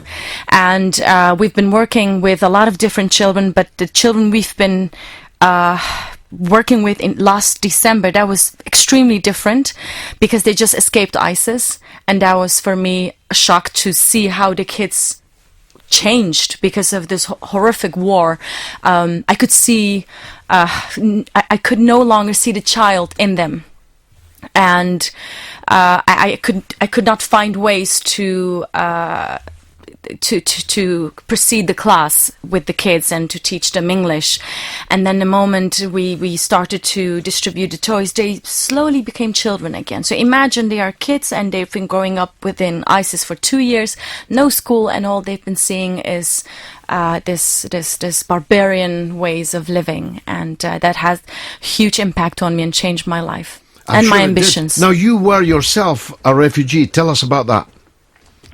That was in 1991. We were all fleeing from Saddam's regime and towards the Iranian borders. And we stayed there for 2 years. So my earliest memory as a child is being in the mountains as a refugee child or experiencing war. And so I think one of the reasons that I came here is because back in the days they did this Simple Truth concert in 1991 here in Wembley, I if I'm not wrong. You're right. And that kind of stuck with me. And the British people have always been giving a helping hand in humanitarian crisis. So, and at the same time, it's such a humanitarian community, a hub for that. So it's all linked to my childhood, you know, remembering of running behind helicopters to catch food and then growing up telling me where it came from. I'm able to sit opposite you because of those people at that instant moment who believed in giving and caring for humans. And I was able to survive the cold and the hunger. And I was giving not only clothes and food, but also the opportunity to for education, and I want the same high ambition for these kids in the camp, not just to feed them, not just to give them clothes, but to have really high ambitions for them, that they can follow their dreams like any other children in the world. And I think London is the right place to be. Well, Western people are, of course, generous. In fact, ordinary people everywhere, when they're put to the test, are usually in inverse proportion to their wealth, I should tell you. The richer people are less compassionate than the poorer people, in my experience. But, of course, it's a different matter when the refugees take to the roads, take to the seas. There's a momentary flash of affected humanity. For example, the little Syrian boy, Kurdi, who was washed up on a Turkish beach. Alan Kurdi. It touches everybody's hearts, but only briefly. People want refugees to stay in their own country and for it to be made possible for them to do so. How do you react to that dichotomy, if you like, that duality? I made a note on that. I think that's two different. I try to divide that in two different parts. You have non-refugee immigrants and you've got the refugees. When it comes to the non-refugee immigrants, there can be this debate about this argument about controlled immigrant. I think it's not unreasonable. It can be discussed. I think if we look at data, there is with no doubt benefits from immigrants being in the West for the economy, and this creates opportunities and jobs for the UK, for example, citizens, but also they are filling in jobs that the local citizen, for example, may not be able to fill in. But it's not unreasonable to argument this debate. But when it comes to the refugees, I don't think you can debate this. It's inhuman to look away for this. And I think it's extraordinary. It's weird to me. I'm sorry if I can come with the right word, how the international community could not come with a solution to relocate a few million refugees. Well, that's it's just a question for it's me. even worse than that, because the countries that are turning their faces against refugees are, in most cases, the countries that caused the flow of the refugees in the first place. The people who, for example, encouraged, armed, financed the assault on Syria by ISIS and Al-Qaeda, who gave them money, gave them weapons, gave them diplomatic and propaganda support to create murder and mayhem in Syria, then want to slam the door on the Syrian people fleeing from the consequences of their actions. And you could say the same in Libya. I was reading today about the uptick in the number of Libyan refugees caused by the fact that Libya has failed now as a state. It's been destroyed as a state. It is merely a battleground for rival militias, and people are taking to the sea to get away from it.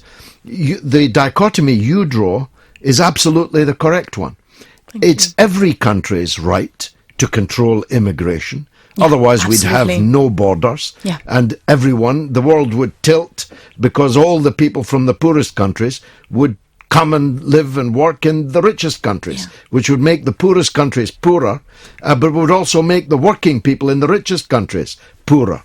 That's an interesting note. But the obligation to assist refugees is an absolute obligation. There's no question. There's no question no about debate that. About that. Neither morally nor legally. Yeah. So no one should try and avoid or escape that obligation, but they do. They also, I think those people also did not want that to happen. You know, you just want to be safe. And the same happened to my father when he walked all the way from Turkey to Greece, and he was caught 7 times while swimming, crossing over. And he managed to go all the way to Italy, and then from Italy to Germany, from Germany to Holland.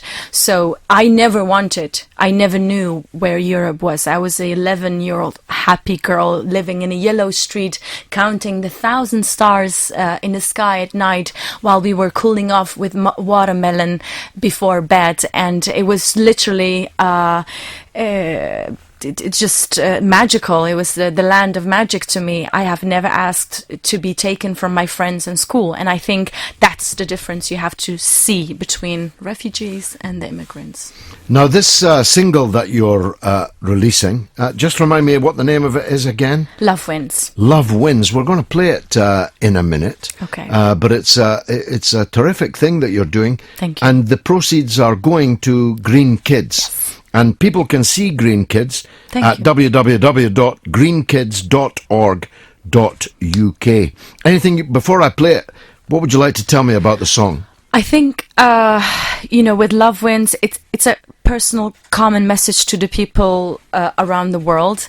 And it's that the refugees, in particular refugee children, are in desperate need of the world's help. But I think throughout... I don't know, political changes, maybe this help has changed. We have become more distant of the problem, and we're ignoring the problem. And it is important to look at this and to be human towards each other.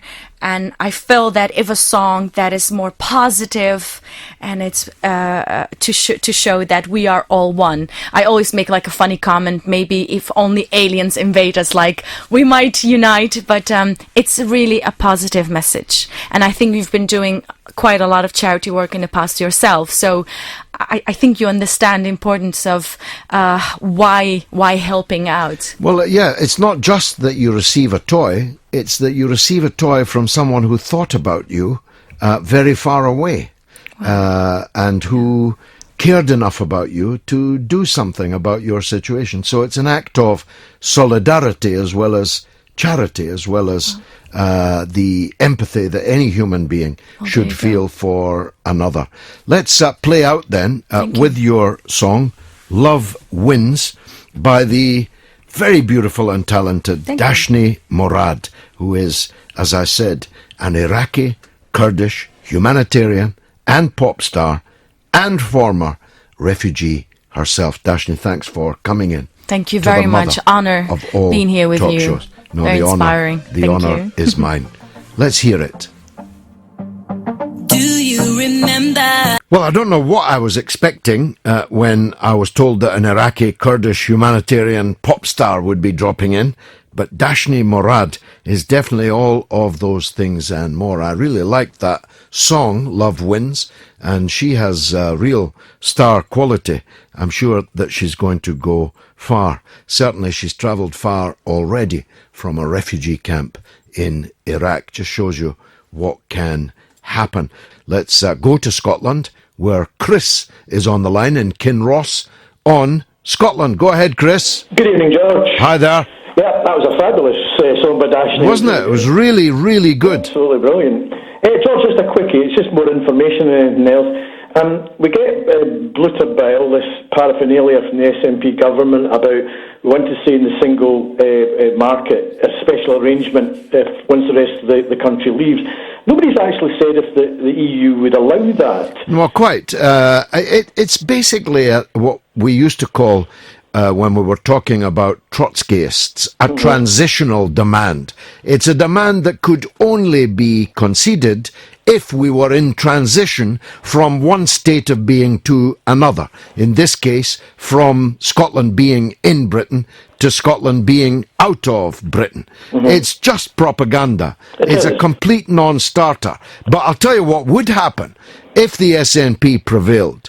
Scotland would be leaving the British single market, where it sells 4 times as much in goods and services than it does with the European Union or, frankly, anywhere else. Absolutely. So what they're asking people to do is leave a British single market with people that they've lived with for hundreds of years, whose language they speak, and have a common culture and many other deep historical ties, to prefer Latvia or Luxembourg. Absolutely. It's a ridiculous idea. Right, the other thing which is slightly, I just wish that would have gained more publicity up here, because a lot of people, the way it's presented, as you say, the propaganda, the way it's presented up here, it's almost presented as a fait accompli that it's the nasty Westminster government, they'll not let that happen. But the other side of it as well, George, is the fact that if Scotland got independence, there's no guarantee that we'd actually be even allowed in the EU, because my understanding is that the Spanish would veto it because of the Catalan thing. Well, they might, and that might be the best thing,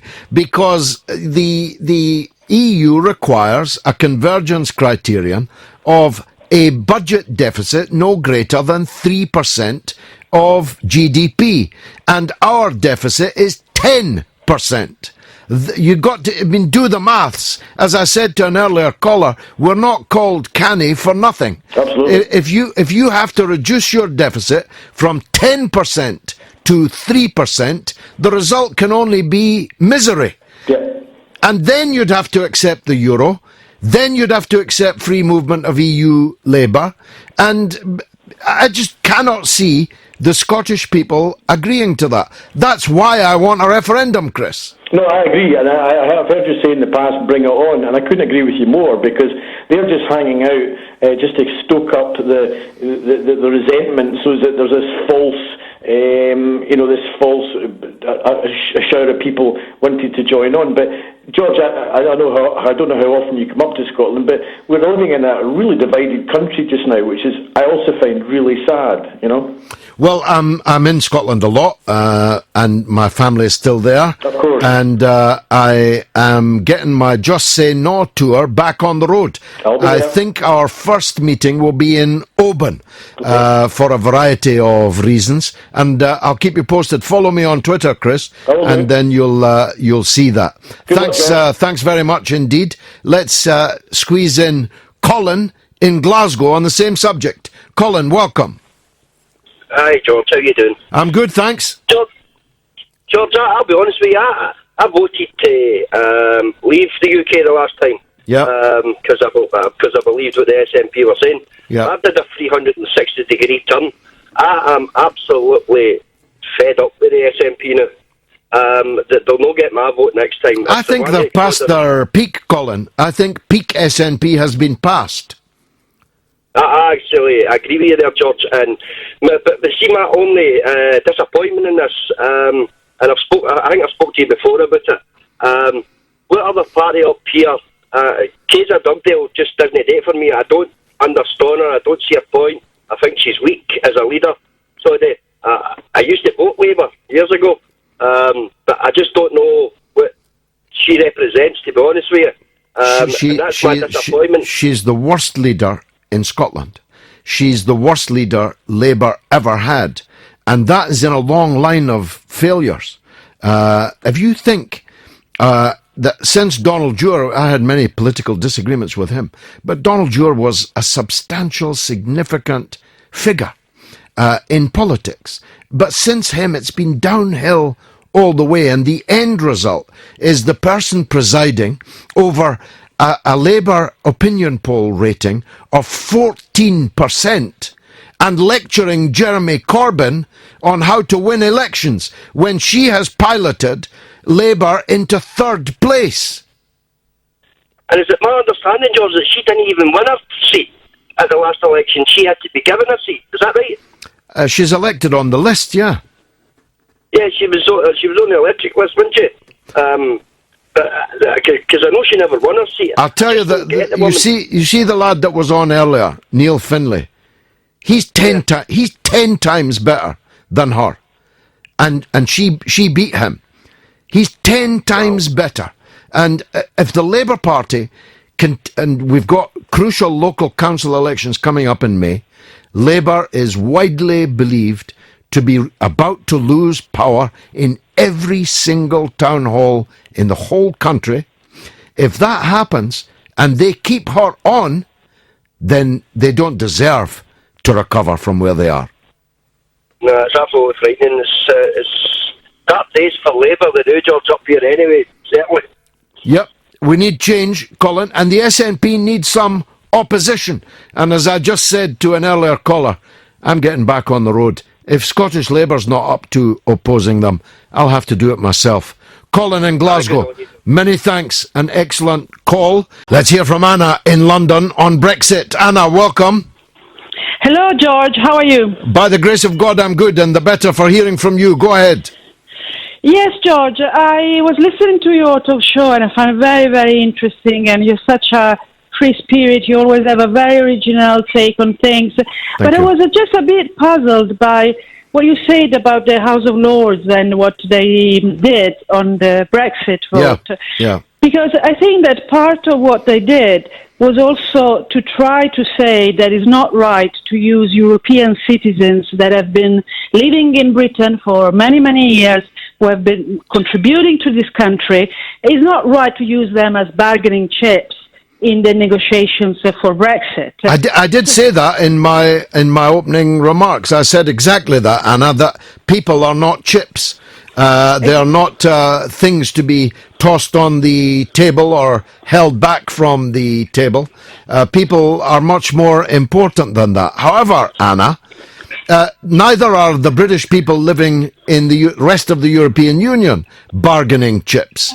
And it would be a very good thing if the European Union would do what I hope the British Parliament will now do and guarantee the rights of British citizens living in the EU, which they have refused to do so far.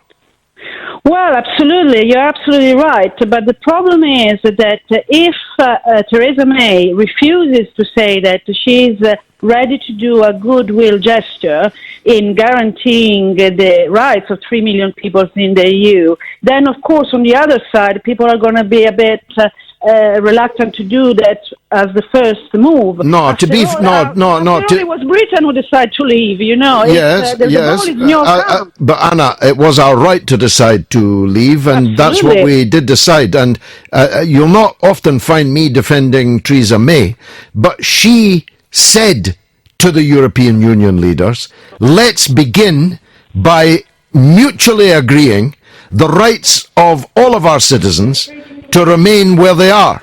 It was Angela Merkel who refused to reciprocate. So it's not fair to blame the British government for that failure. That failure lies with the rest of the EU governments. However, it would be the highest moral ground possible for the British Parliament to decide next week, as I believe they will, if Theresa May does not back down. It would be the highest moral ground possible for the British Parliament to say, whether you reciprocate or not, we are going to guarantee the rights of EU citizens living in Britain. So we're on the same page on that. Okay, absolutely. Then I misunderstood you, but I think that it's very, very good to hear it from you, George, because I think that in here, Britain is playing really a very, very important role in showing the higher moral ground and saying, you know, what's your country of origin, Anna? I'm from Italy. Okay. I think Italy might be one of those countries that might also be on its way out of at least the euro, if not the European Union as a whole. My prediction to you, Anna, is that by the time we leave, there will not be a European Union as we have known it. And therefore, a lot of these things lie in uncharted waters, if you know what I mean. Absolutely, you're absolutely right. Anyway, there's your dinner getting put on the table. So I'll let you go. Thanks for the call. Anna in London, succeeded by Norma in Bristol. Go ahead, Norma. Hello, George. My phone call might be a bit boring after that interview. You are never boring, Norma. No, Dashni is it Dashni Morat? Dashni Morad. Yeah, I mean, that was really good. I enjoyed that. Well, I'm going to meet her again, but I'm definitely taking my wife with me. Well, yes, all right. Anyway, the thing I was reading that I need some clarification. You see, it's about Scotland.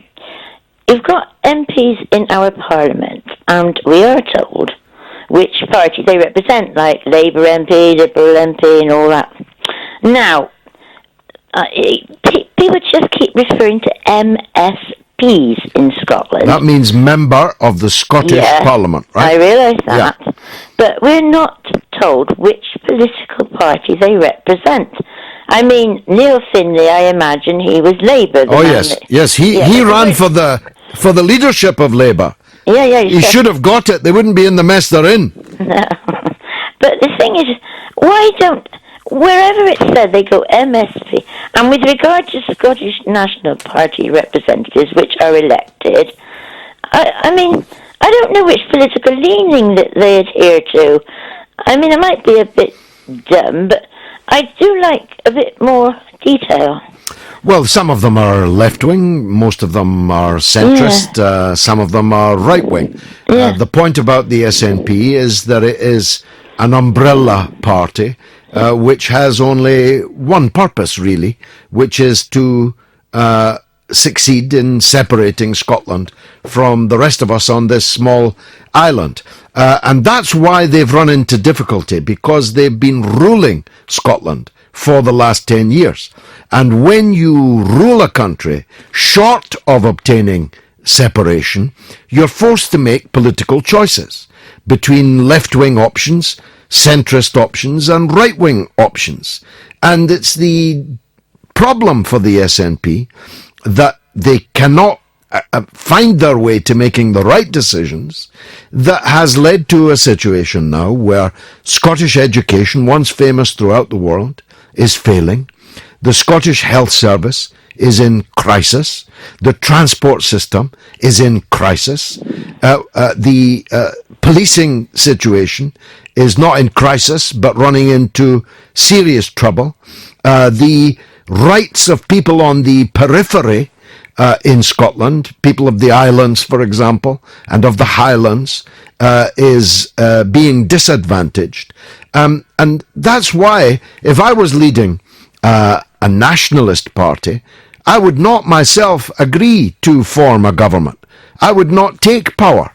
I would force the others to do that, because I would say we only have one purpose, and that is to achieve what they call independence. I don't call it independence myself, because first of all, they couldn't be independent in this small island of the fact that the great majority of its marketplace was lying then in a different country called England and Wales. And secondly, if you leave Britain only to join the EU, well, you're not independent at all. No, but the second, I think of it, the second bit is, why do they just say MSPs? I mean, I'm not really criticising you because I'm very fond of you, but even with Neil Finlay, I assumed he was Labour. Well, if you listen back... Nobody said. Norma, I did. If you listen back, not only did I say so, I said that he had been a one-time leadership contender for the Labour Party in Scotland. And I praised them. So what you should do is listen back to the show and you'll see that I'm right. And most unusually, you're wrong. Yeah, I know I am on that, and it's my bad. But MSPs, why don't they say MSPs, forget the SNP, for the Tory party or for the Labour party, or for the, so that I know exactly which party they represent in Scotland. I think your message has gone out loud and clear across these islands. Thank you very much indeed, Norma. Tad has sent a text. I've been lobbying the House of Peers this week at the suggestion of the Bruges Group. Some of the replies I've had back convince me that there are some who would have the UK commit suicide rather than come out of their beloved EU. They would wish to derail the entire Brexit process. Where does that come from? Well, Tad, you heard me make that identical point to Lord Andrew Green, and he clucked that it was most undiplomatic of me to put it in those words.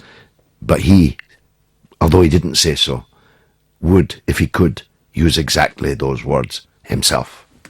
Marie McFarlane, wonderful young woman that follows me on Twitter, says, I have no problem with another indie ref. In fact, we have more freedom of information facts now after the SNP kept appealing them. Now, they don't like freedom of information much in the Scottish government. Jeff is in London, but wants to talk about Ireland, and he's most welcome. Jeff, go ahead. Hi, George. Thanks for taking my call. Welcome. I don't blame Norma there. SNP, MSP, it's a bit confusing. Except Northern Ireland, which I was ringing to call about, there it's a little more confusing. You've got the DUP, the UUP. It's an alphabet soup. Yes, the SDLP and all that. Yes, I'm sorry, I mustn't have been paying all that much attention earlier. From what I've heard, is that they've had no shortage of elections to the Stormont Assembly in Northern Ireland recently. No, just 6 months ago they elected this Parliament, and it's now been superseded by the one elected yesterday.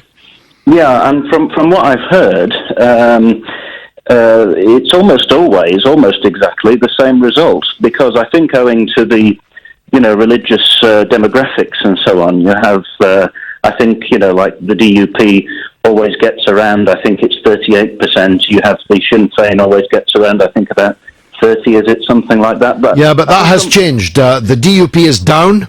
The current difference between them is 1,700 votes. Now, given that so-called Northern Ireland was deliberately gerrymandered to preclude entirely the possibility of any such outcome, this is a truly stunning turnaround. And I believe that this is an historic day. I believe a giant step was taken yesterday and today in the count towards the unity of Ireland, which I myself have supported all of my life, being generally against partitioning small countries, as I said earlier, Jeff. Yes, it hasn't worked particularly well in India, Pakistan, or Israel, Palestine, or Cyprus, or many other places. Or Cyprus. Yeah. And I think it's a hallmark of the British Empire, really, isn't it? It is. Divide and conquer. It is entirely. And I think, that's what I was. Your point has been made very powerfully, and if you don't mind, I'll pass on because I've got a lot of people waiting. Jeff in London, thanks for that call. Ray is in Durham on an entirely different matter. Go ahead, Ray. Hi, George. Hi there.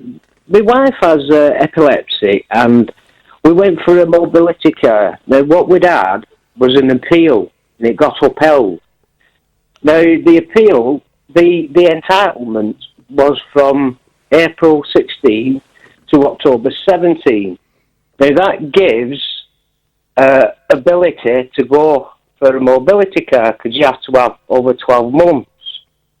But with it being upheld, it also took 8 months to deal with the appeal. Wow. Now we've lost our car. Now that's unfair.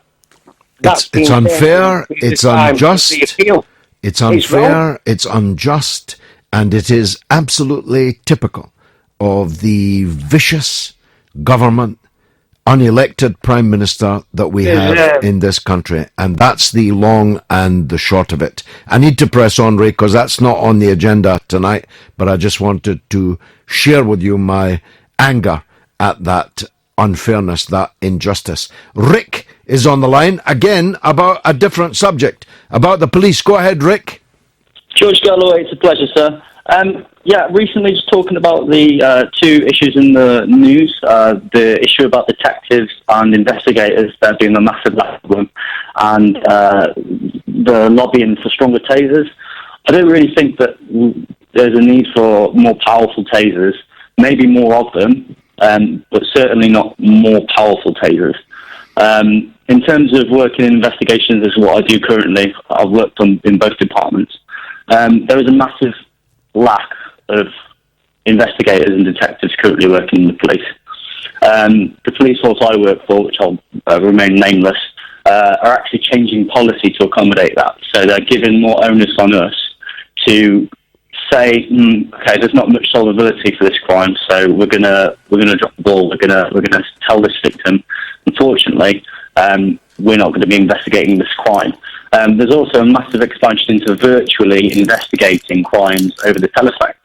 Now, this is smart for taking statements over the telephone, but in terms of some crimes like that, I had a crime report to investigate a burglary, and I had to actually ask someone, can you go outside into your garden and just look to see if there's any signs of entry? Can you see if there's anything for forensics to come over and just see if there's any footprints or anything? I felt so daft, George. I felt it was terrible. It's not the service that I've joined the police to kind of give. Well, and I haven't been in the police for that long, and I've had a really terrible time. Funnily enough, talking of cuts, one of the massive cuts that's happened in the police are the mental health services, all of which has been completely savaged. There's no help for us. I had a really bad time with depression, stress, and anxiety. Unfortunately, just look at the draw. I was partnered with a corrupt cop, a bent cop, who's thankfully been in prison for his crimes. I had to learn from him. So when he got in trouble, everything that we did was investigated and really scrutinised, and that was a lot for me. I was a new father. I wasn't with my child. I was working every hour of the day, and this investigation got slammed on me, and it broke me. It was too much, and I had no one to go to. So I had to go to the GP. I had to wait for counselling, a long time for counselling. Police officers used to get that counselling for free through work. If they ever had problems, they don't anymore. Not even officers that investigate child abuse have to deal with that, get the counselling that they need anymore.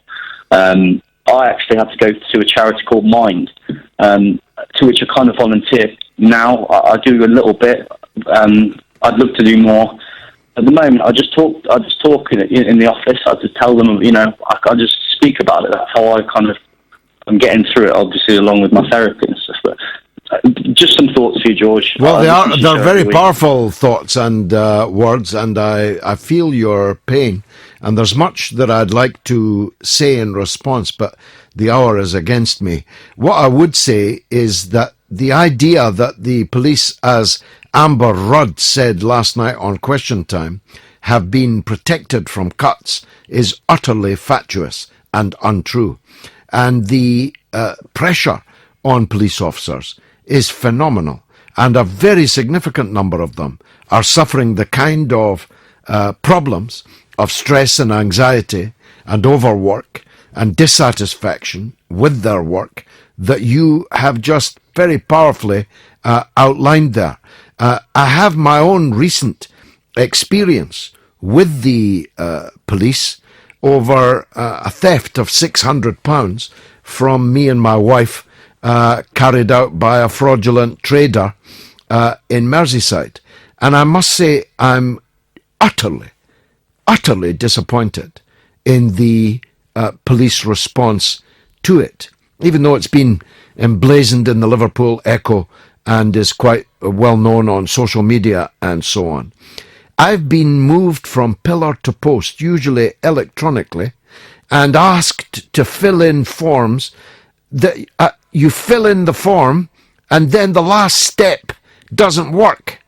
The IT isn't up to the job of taking the place of actual police officers. And the actual police officers you can only speak to on the phone. Now, this crime took place before Christmas. It's now March, and I have still not seen a police officer. I've still not spoken to a police officer, only to civilian employees of the police. And I've tried several times online to get through. I've not got the table I bought. I've not got the 600 quid that I parted with. And I've not even got the satisfaction of knowing for sure that the crime is being investigated. A very nice employee of the police in Merseyside called me, said that she would call me back, never did. I've now written to her twice saying, when are you going to call me back? No response. It is, I mean, the crime I suffered, 600 quid's not nothing, but it's nothing like the crimes that you were just talking about, Rick, where you're actually asking people to go out into the garden and investigate crimes of which they themselves are the victims.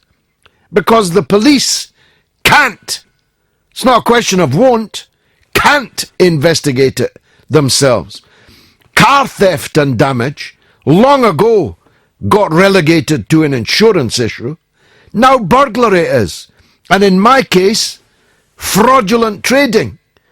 600 quid that I had to work hard for was stolen from me, and my wife is heartbroken over it because she blames herself for having been so foolish, as she sees it, of trusting this man and parting with our hard-earned money. If I sound angry about this, I am, and I didn't expect to be, because I didn't know Rick was going to call up, and I didn't know that he was going to be talking about the police. My apologies to Julius. I didn't get through to him.